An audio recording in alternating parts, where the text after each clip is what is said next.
Good afternoon students. आज हम drift velocity का डेरिवेशन करेंगे। ड्रिफ्ट वेलोसिटी का फॉर्मूला डिराइव करना है। कल हमने ड्रिफ्ट वेलोसिटी डिस्कस करी थी। ड्रिफ्ट वेलोसिटी में क्या लिया था? एक कंडक्टर लिया, इस कंडक्टर को हमने एक बैटरी के साथ अटैच किया और हमने देखा कि इलेक्ट्रॉन्स एक पर्टिकुलर डायरेक्शन में with a particular velocity move कर रहे थे। इस वेलोसिटी को हमने ड्रिफ्ट वेलोसिटी का नेम दिया। कल हमने डिस्कस किया था भी you average, initial average velocity कितनी रहेगी? 0, क्योंकि जब तक एक्सटर्नल इलेक्ट्रिक फील्ड अप्लाइड नहीं थी तब तक इलेक्ट्रॉन्स की मूवमेंट की डायरेक्शन इधर उधर थी और उनकी एवरेज वेलोसिटी कितनी आ रही थी? 0। एक्सेलरेशन फाइंड आउट करते हैं भी कितनी होगी एक्सेलरेशन, और फिर उसके बाद v is equal to u plus AT का इक्वेशन का यूज करेंगे और ड्रिफ्ट वेलोसिटी फाइंड आउट करते हैं। अब देखोगे, ध्यान से समझना। एक्सेलरेशन की बात करता हूं,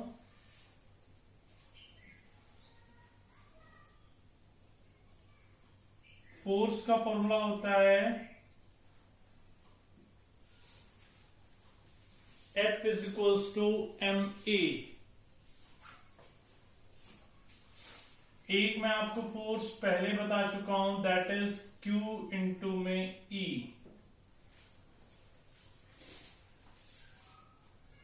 इलेक्ट्रिक फील्ड इंटेंसिटी के टाइम पे हमने डिस्कस किया था।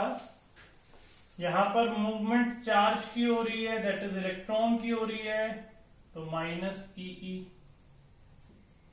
Equating first and second, first और सेकंड इक्वेशन को हम इक्वेट करते हैं। इक्वेट करेंगे तो हमारे पास एक्सेलरेशन आता है minus E divided by m।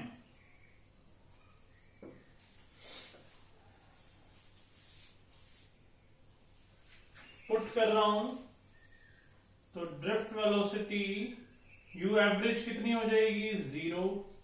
Acceleration कितनी आई है?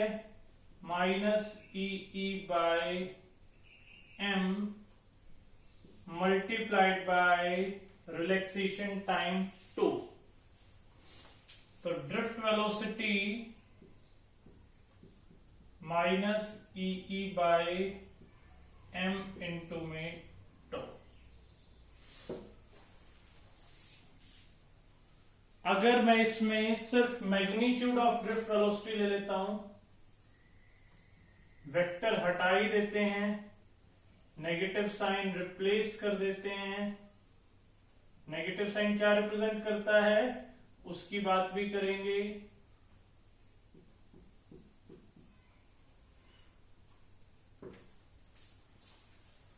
नेगेटिव साइन ध्यान रखना क्या रिप्रेजेंट कर रहा है। नेगेटिव साइन रिप्रेजेंट कर रहा है भी इलेक्ट्रिक फील्ड की जो डायरेक्शन है, electric field is from positive to negative, उससे अपोजिट डायरेक्शन में चार्ज की मूवमेंट होगी। The negative sign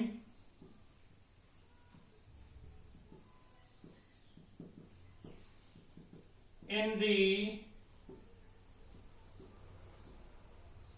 formula of drift velocity represents that electrons are moving opposite to applied field. Electrons की जगह charge particle भी लिख सकते हो, नोट डाउन करेंगे भी इसको।